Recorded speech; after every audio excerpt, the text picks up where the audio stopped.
osoo achi hin gelin immoo hojii hojjetuu heddan itti yaadaa ofii kiyyaa argee waan hin argin argeen hin jedha bara. Hedduu ulfaata dhugaa dubbachuuf. Kanarratti ofuma lama si gaafadha jechuudha. Meeruuzi kiiloo meeqa? Misira kiiloo meeqa? Amma gaafan dhufu san sitti hima jechuudha. Fakkeenyaaf bilbila 14 laal isiin kiisii keessa ni keettee shaantaa akkanatti harkatti keessa baattu keessa lama keettee kan kiiloo 23 fi kan kiiloo 14 keessa lama. Hin fattashanii jechuudha. Fattashaan kun gaduma naqanii jechuudha. Shaantaa kan kee kana hunda bittiin godhanii fattashan moo akkami? Sanirratti anaan fakkeenya shawaara tokko kan itti fayyadamaa ture nin qaba jechuudha. Lammata addisii bitadhee haarawa bite jechuudha. Afwan isa haarawaa kanaa fi isa kanaan dura jiru walirratti lama ta'a jechuudha. Ni kan itti fayyadame kanallee waan gatuu hin barbaanneef. Isaan kana lamaan hin galachuu ni danda'ama moo hin danda'amume? Ni dandeessa. Fakkeenyaaf ustushuwaar sadiin galatuu ni qabda. Ustushuwaar raamikii kan istireetii godhu tokko immoo isa kan goggoysu jechuudha. Malee waa takka rakkoo hin qabu. Sadii illee afur illee hin galatu.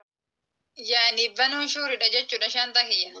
Banteeyyuu jalaa ol akkana ol maqarta garuu lafatti gadi hin darbitu malee sii galee ol bittinsite ganaa teettee diggaamee rattabdaa jechuudha. Tayyib. Si dadhabsiise? Laanan dadhabsiifne na kolfisiisa waan tokko gizee yaadadhu na kolfisiisa sii galee. Mee waan nutti kolfite kana nutti himi kaasee wajji kolfina. 200 qaba 300 qaba maaliin hojjedhaa jedhu. Hin jiru wanti hojjetan sii galee maallaqa guddaa isin barbaachisa.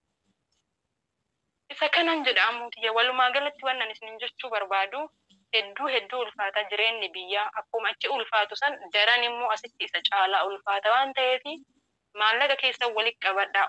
Assalaamu alaykum jannee salamtaa warra jannataa. Assalaamu alaykum jannee salam. Fakkeenyaaf bilbila 14 laal isiin kiisii keessa ni keettee shaantaa akkanatti harkatti keessa baattu keessa lama keettee shaantaawwan sadiin kan kiiloo 23 fi kan kiiloo 14 keessa lama akkasitti jechuudha. Malee bakkuma tokko yoo keette rakkoodha sii galee. Okay. Mashallah guddaa galatoomii habibati. Tayyib wanti si gaafachuu barbaade ammallee jechuudha hin fattashanii jechuudha. Fattashaan kun gaduma naqanii jechuudha. Shaantaa kan kee kana hunda bittiin godhanii fattashan moo akkami? Sanirratti illee anaan fakkeenya shawaara tokko kan itti fayyadamaa ture nin qaba jechuudha. Lammata addisii bitadhee haarawa bite jechuudha. Afwan isa haarawaa kanaa fi isa kanaan dura jiru walirratti lama ta'a jechuudha. Ni kan itti fayyadame kanallee waan gatuu hin barbaanneef. Isaan kana lamaan hin galachuu ni danda'ama moo hin danda'amume? Ni dandeessa. Fakkeenyaaf ustushuwaarru aynata sadiin galatuu ni qabda. Ustushuwaara rifeensaa yoo jedhanii siraamikii kan istireetii godhu tokko immoo isa kan goggoysu jechuudha. Tokko immoo isa filulaan. Ustushuwaara sadiin galatuu ni dandeessa. Ustushuwaarummaan kunuu ka rifeensatu sadii jira aynata sadii. Ni dandeetta dhugaa waa takka yaanii waan akkas rakkoo qabu miti. Lama sadii godhuu ni dandeetta yaanii yaada akkanumaan namni wakaba malee baay'eedha ijoolleen akkasiin meeshaa yaanii xixiqqoo godhanii galchan ara baay'eedha. Yaanii garuu shaantaa garagaraa keessa laala akkuma siin jedhe meeshaan kun gizee taruu koompitara keessatti ilaalama. Shaantaa tokko keessa yoo ta'e yaanii hin shakkan sii galee waan yaanii meeshaa elektirooniiti jedhee hima malee ustushuwaara kana jedhee himu sii galee garuu fattashii siin jedhan. Yaanii ati bakka tokko kaa'urra meeshaa kan kee bakka garagaraa jechuudha. Malee waa takka rakkoo hin qabu. Sadii illee afur illee hin galattu rakkoo hin qabu. Ustushuwaara yoo ta'e. Yani bakka takkitti hin naqin malee jechuudha. Bakka garagaraa naqee. Kafattashanii immoo akkasi gadi naqaniiti miti meeshaa kan kee kafattashan sii galee. Yani akkanumatti ol fuffuutetumaan meeshama elektiroonii san bichaa kenuu kana jira kuni kachitti itti fayyadamee maal jettaani bakka dhiisisiin jedhan isaanuu xiqquma si fattashanii jechuudha. Yani banuun shuuridha jechuudha shaantaa kiyya. Banteeyyuu jalaa ol akkana ol maqarta garuu lafatti gadi hin darbitu malee sii galee akkanatti shaantaa kan kee ol bittinsite ganaa teettee diggaamee rattabdaa jechuudha. Keessattuu yoo uffata akkana walirratti ati canaannayxeetiniin boodammoo itti shaantaa kana dhiibdee achitti cuftee achitti gizee bantu sa'a walakkaa ol turta jechuudha boolee keessa shaantaa kee rattabu. Yaa kan danda'uudha. Oi, bakki amma itti rattaban kun eessa maaliif bakka fakkeenyaaf Arabiyaa mani eega xumurarra waan hunda geessite mooyi wayita asii gabbuute. Asii xiyyaaran buutee shaantaa kee fidattee dhuma gizee ala bahuu hedduutu jira. Bakka ala bahuu hedduu sanii gidduu saniin bakka ala bahuu hedduu saniitti ni banama ati achi ossiixee namootarraa addatti rattabatta jechuudha. Iddoon bal'aadha waan ta'eef maashaallah yaani booleen Itoophiyaa hedduu jijjiiramte. Hedduu namatti tolanii jechuun namoonni achi keessa jiranillee si gargaaranii yaa maallaqa kennaa si gargaaran shaanxaa keellee even haga alaas si baasan garuu maallaqa wanni hundi maallaqa barbaachisa. Itoophiyaa keessatti wanni hundi maallaqa. Wanti birrii 500 gadi hin jiru. Shaanxa manaa baasiif 500 bakka. Kurri masanirra kaayee si oofu fi jechuudha. Wallahi rabbi nu haa laaffisu inshallah. Rabbiin waa hunda akkanatti qaalii ta'e kana biyya keenyaafillee haa laaffisu. Tayyib. Si dadhabsiise? Laanan dadhabsiifne na kolfisiisa. Waan tokko gisee yaadadhu na kolfisiisa si galee. Mee waan itti kolfite kana nutti himi kaasee wajji kolfina. Bakka hin jiraamiyati wanni hundi na jijjiirame minaamina jettee yaani paaworii haarawaan gisee biyya deemtu bakka waan tokko gisee argitu si gaddisiisa si galee. Yani waan baay'ee si mudata garuu wanni hunda obsuma wayi. Tayyib mee kanarratti jechuudha inshallah atillee waan kana yoo anillee mootiyyuu wanta ati yaadde san siin gaafatin ati immoo huma kan keetii keessa nuu ba'i siin jedha. Eega deemanii biyya galanii waan akkamitti nama mudata fakkeenyaaf namni tokko bar miskiina akka kiyyaa hunifa jidaara biyya sanillee kanuma akkasii asisee koshiinallee dhiisi waa hunda kanuma akkasii jechuudha. Garuu jireenya jiraate kana achi jiraadha jedhee gaafa dhaqeetiin ka. Mee san keessa mee akkamitti nama biyyi sun jireenya ciisan akkamitti simachuu danda'an san bira taree immoo inshallah mee booda itti dhufnaa yoo maal hojjetan biyya san keessatti sabbaranii jiraachuu danda'an. Wallaa inni tokkoffaan biyyi keenya akkuma asii kana natti fakkaataa ka jettu dhugaadhaan nu hunduu akkanuma dogongorraa ibin gizee lama gizee sadii osoo deemtellee jiruu biyyaa rakkoo san argitee gaafas dhuftee ji'a tokko ji'a lama ji'a sadii teettee akkas maallaqa xiqqoo qabatte inuma dagatta jechuudha jiruu biyyaa san. Wanta ani jechuu barbaadu yaa shamarran teenya hundumti keenya iyyuu jechuudha dhugaa dubbachuuf asitti dhaabbanneeti ka hojjennu. Wanni hundi maashinni fakkeenya uffata miicuudhaaf otomaatikaan miiccitaa waan hagasti dadhabsiisu hin jiru.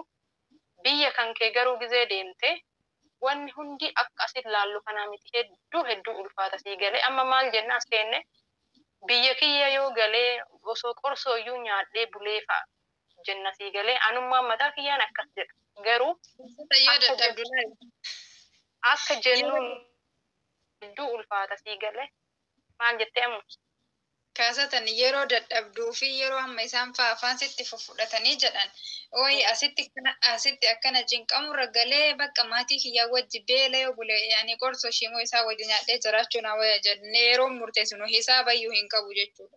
Dhugaa garuu wanti suni hedduu dogongoraa amma keessattuu amma yeroo duraaniitii fi ilaal even waggaa 3 har'aatii fi waggaa 4 har'aa waggaa 2 har'aatii fi amma yeroo tanatti wanti biyyi teenyatti jirtu hedduu garaagarummaa guddaa qaba qaala'iinsi jireenyaa namni akka duraanii sanii hattaan firrummaan kan keetuu sin fedhu maallaqa yoo hin qabaatin namnummaan si fedhuu hin jiru jechuudha dirqamaatiif hojjettuu ta'uu qabdaa maallaqa qabaatuu qabdaa ofii keetii ofitti yaaduu qabda sii galee namannatti yaadaa nama eeggatuun qaba inumaa mootuu irra caalaa wanti si gaddisiisu biyya kana waggaa kana muluu laffaatee galtee harka namaa keessatti yoo kuftu achitti hedduu namatti dhagama.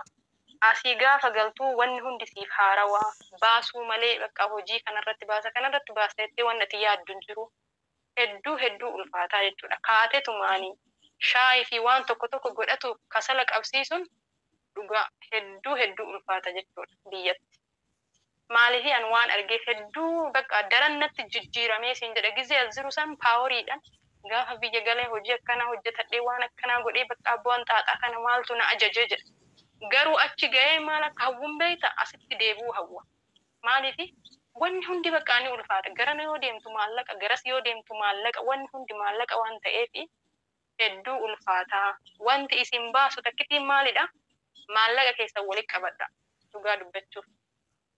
Maallaqa walitti qabadha. Gaafa maallaqa qabaatte yoo biyya galtellee hojii barbaadde hojjetuu dandeetta. Even ofii yoo hojjetuu dadhabde nama hojjisiisuu dandeetta. Maallaqni yoo hin jiraatinoo garuu zero waa takkitti socho'uu hin dandeettu waa takkitti hojjetuu hin dandeettu namni birrii 200 qaba 300 qaba maaliin hojjedhaa jedhu hin jiru wanti hojjetan sii galee maallaqa guddaa isin barbaachisa isa kanan jedhamuuti walumaa galatti wannan isin jechuu barbaadu hedduu ulfaata jireenyi biyyaa akkuma achi ulfaatu san daran immoo asitti isa caalaa ulfaata waan ta'eef maallaqa keessa walitti qabadhaa osoo achi hin gelin immoo hojii hojjetuu heddan itti yaadaa gala dhugaa dubbachuuf asitti galtanii qoo'ee kalee gaafadheetiniin boruuf iftaan hojii biraa eegalaa qooymee akkana hojii biraa eegala odumaati jettu birriin tun yaatee akkuma bishaanii dhumti jechuudha dhugaa.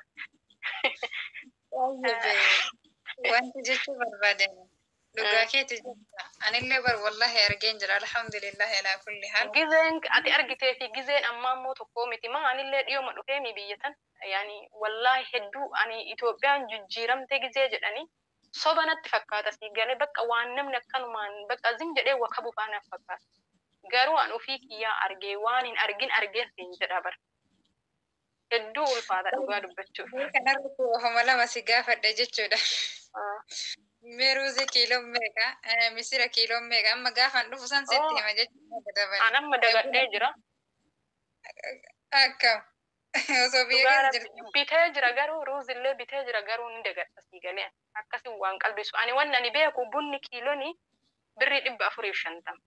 Sukkaarri kiilooni bakka bakkatti birrii 120 birrii 100. Yani suuqii wal taraa jechuudha. Misira hin yaadadhu dhugaa dubbachuuf. Misirri isa difiniin suni duraan kiiloo 30 fa'aan beeka. Amma garuu inni kiilooni birrii 120.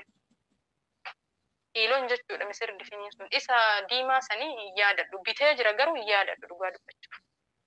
Nin dagadha si galee amma daasboora dhallee mitiire yeroo tokko gatiiyyuun gaafadhu bar. Bakka an jira miire aga xaffatu. Dhagaa akkuma samoona galeen dhageeffadhu kan waan ofii kiyyaaf taasisu keessa akkuma samoona galeen nama kana kararratti illee yoo argu 50 kana fa'aa 100 kana fa'aa kenna jechuudha. Bakka dhumarratti kan jira miire birriin hir'ataa deema. Birrii takka fa'aa birrii 5 fa'aa kennuu eegalee jechuudha. Maashaallah. Wallahi. دموت يوسف نلو الفاتح الحمد لله. طيب مي فكينيا في أتي أم بري هركتك بدأ جت إموت يو دفتني هو جهين أمتين وسمعين بري إفتاني جتان أمتي جت كان رت جت أنا كان مولانا تقولتي سلاتون الأمتور هي نترى سبحان الله كبيرا كانوا دبته هنجروا فيك إن اللي جافا كان جنو قالوا والسودات هنا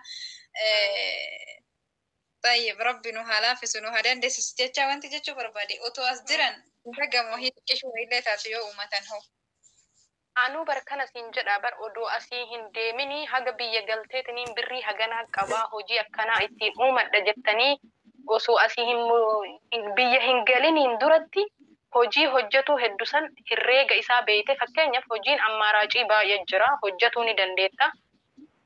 Wanni hojjettuuf wanni tarraftullee dhugaa dubbachuuf tokkuma jechuun wanni hunduu ni qaala'e sii gale. Garuu waanuma hojjettu sanu as teettee gaafa herreede fi achi dhayitee birrii harkaa qabdu sanii fi hojii sayyoo wal madaalchiftu walitti hin dhufu. Maaliif si harkaa qisaasaa jechuudha wanni qabatte hundu. Garuu gaafa as teettee waan hojjetu heddusan waan fedhinnaa keetii sayyoo wal biratti qindeessitee ilaalte haga tokko miidhamtu daftee hojitti illee seenuu dandeetta. Isa kana jedhaa bara asuma teettanii maatii gaafattanii gaafachiiftanii dhugaa dubbachuuf miidiyaa kanarrallee guutee jira jechuudha. Namoonni baay'een viidiyoo adda addaa waraabanii haga waan hin taane irratti yeroo keessan gubdanuyyuu osoo waan akkanaa kana laaltanii irraa barumsa fudhattanii jedhan. Okay, guddaa galatoomii Habibati sillee dadhabsiise gaafiif deebiin kenna kana fakkaata. Wanti nuti yoo obboleeyyan kenna dhaamtu yoo jiraate dhaamsa xumuraa dhaamiif siin jedha inshallah. Obboleeyyan tiyyaa maal dhaama anaa fi fakkaattoota akka xiyyaati fi jechuudha. Garuu sagaleen kiyya ni jeeqamu. Natti likki malakki. Fooni natti deddeebisa yeroo tokko maal akka ta'e hin beekani. Sitti hin dhageessisaa seeran? Natti hin dhageessisa. Ayyee egaa sitti dhageessisa rakkoon qaba. Ani wanti hin jedhu maalidha? Biyyallee hin gallu jettanii namoonni waggaa dheeraa teessan hin sodaatina. Biyyallee gaafa galtan faayidaadha. Irra caalaan mootummaan maal akka jedhuun beektamu. Gidduudhaan dhugaa waggaa 5 waggaa 6 kanatti zim jedhanii taa'urra maatii amananii nama amananii taa'urra deemanii waan hojjetan san arguutu irra filatamaadha sii gale. Maaliif yookiin hin jira ta'a yookiin hin jiru ta'a wanti sun. Garuu asitti as teessee of amansiiftee dhibbaan dhibba jijjiiramee jira wanni akkanaatti naa jira maallaqni kiyya akkaawuntii irra jira maallaqni kiyya hojjetaa jira jettee zim jettee asuma teettee maallaqa asii gadi hawwalu osoo hin ta'in gidduudhaanillee osoo galanii waan itti dadhaban san arganii irra bayeessa. Sii galami jechi kiyya kun ni gala jedhee yaada. Naa galaan illee si deeggara jechuudha.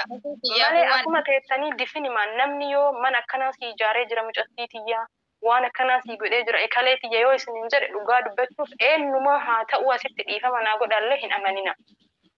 Ka amanan rabbii tokkocha. Waan ol kaa'atan ka'anii fuudhanii jedhan gaafa rakkoo. Wanni harki namaa jiru harkuma namaa jira. Wanni harka keessan jiru harkuma keessan jira kana beeka. Kanaafi akkasitti itti yaada isinii gala jedhee yaada. Inni biraa immoo dhugaa dubbachuuf hin sodaatina jechuun jiruun akkatti qaalee jira. Wanni hunduu laal ka gatii qaba sii galee hattaan idimeen kan kee kasteettee hojjetu humni kan kee kun aarsaa qaba. Wanti hunduu aarsaa qabdii miire. Kanaafi sodaattaniit mallakkii biyya akkanatti jireenyi qaaliidha jedhanii gallee akkana ta'uu hin dandeenyu gallee hojjetuu hin dandeenyu hin jedhina hin dandeettan garuu waan nan uf amansiisudha. Waan ittiin sochootan qabaatudha. Akkuma galtaniin immootu namni tokko tokko bultii fa'aatti seenee dhimma dagata jechuudha maallaqa san baasaa akkas godhu osoo hin ta'in yoo waan wayii itti yaadde bar birrii xiqqoon jijjiiramuu ni dandeessa. Garuu yoo yaada dhabdeetuma waan hojjette san balleessite gongumaa jijjiiramuu hin dandeettu sii galee. Jala jalaa jechuudha. Waan waggaa tokko biyaansi waan muraasan godhuu qabda. Waan waggaa lama akkasi jijjiirama arguu qabda. Akkasitti hojjennaani wanni akka ijoollee biyya Arabaa hojjetu biyya saniin deemaa jiru iyyuu hin jiru. Dhugaa irra caalaa nutu bu'aa qabaa jechuudha. Garuu hin wallaalle. Hin hojjenna garuu maaliif akka hojjennu hin beeknu. Sigalee hojjetaa mootummaa Itoophiyaa jirurra nutu irra caala mindaan kennallee wanni hojjennu hunduu. Garuu mootu maaliif akka hojjennu maallaqni keenya sun eessa akka jiru hin beeknu rakkoon kana ta'ee bara. Okay, inshallah rabbi nu halaafisu egaa obboleeyyan keenya dhaamsa obboleettii teennallee haasaa obboleettii teennallee hundi keessanuu agartanii jirtan dhageettanii jirtan isiniin jedha isin of qofarraa hin haasofne anarraa ofirraa isinirraa haasofte isinii fi na haasofte jechuudha. Dhagayaati hojiirra oolchaa hojiitti hiikan isiniin jedha nama mootu yoo obboleeyyan kiyya as keessatti halkanii guyyaa dhaabbatee jechuu halkan hirriba dhabee guyyaallee boqonnaa dhabee as fiigee achi fiigee gaafa galillee immoo wareeru osoo hin taane warra waan dalagetti hafuura baafatu rabbi isin haa taasisu rabbiin laaftu haa nyaachisu fayyaa teessan keessa umurii teessan keessa barakaa isinii haa kaa'u isiniin jedha. Egaa yoo gaafiif deebiin kenna isinitti tole laayik sheer nu godhaa nu jajjabeessaa koomentii bareeda nu kenna akkasuma mana waan ofillee jechuudha liinkii as jala hin kaaya dhaqaatii jajjabeessaniin isiniin jedha wal malee homaan qabnu wanta dogongorreef dhiifama isin gaafanna jechuudha. Gaafii adda addallee yoo qabaattan jedhin gaafii birallee waan gaafatu waan isin eeydanii nu dubbatuu dinnallee gaafiin adda addaa yoo jiraate komentii jalatti gaafadhaadhi. Okay, yalla dhagaanii jiranii wantoota fakkeenyaaf ilmi namaa kun jechuudha yaada keessan isinii guutuu hin dandeenyu tokko gammachiifne tokko naasisuu dandeenya yaada nama tokko dubbanne ka tokko dhiisuu dandeenya jechuudha yaada nuti dhiifne san kan isin barbaadan san koomentii jalatti nu barreessaa obboleetti teennallee mana isiitittillee mana kiyyattillee hin gaafadha mana ta'ee kamittuu isinii deebifnan isiniin jedha wanta isin nu gaafattanii waan balleessiniif dhiifama isiniin jedha irra deebi'ee obboleetti tiyya jaalatamtuu fi kabajamtu waan ofii guddaa takka galatoomii yeroo kan kee qaalii irraa haganana wajjin turuu keetiif akkasuma immoo tuyyuu waan ofii taatee fi waan obboleeyyan teennaa hawwitullee osoo hin hambifatin nu dhaamu keetiif nu gumaachuu keetiif jazaakillahu khayran bakka jirtutti nagaaf rahmani rabbi sirra haa jiraatu galanni asiikum siin jedha habibati yalla inshallah yeroo gabaabduu keessatti akka gara keessan dhufna godhaa ani barbaadu as jiraachuu kana deemuu waan hin fedhuuf inshallah yeroo muraasa keessatti nu dhufa jedhee yaada. Akkasi wallahi walumaa galatti jabaadha hojjedha waan hojjettan immoo wayirra kaa'adha. Waanuma ta'e irratti yeroo keessan hin qisaasessinaa isiniin jedha keessattuu warri shamarranii jechuudha argaa jirra waan miidiyaa kanarra jiru waan ta'eefi yeroon isin qabdan yeroon tana sa'aatiin keessa warqiidha waan ta'eefi hojjedha waan hojjettan immoo wayirra kaa'adha akkas dhumateera nagaan تك ربك سناترا والسلام عليكم ورحمة الله وبركاته السلام عليكم جنة سلامتا ور جنتا السلام عليكم جنة سلام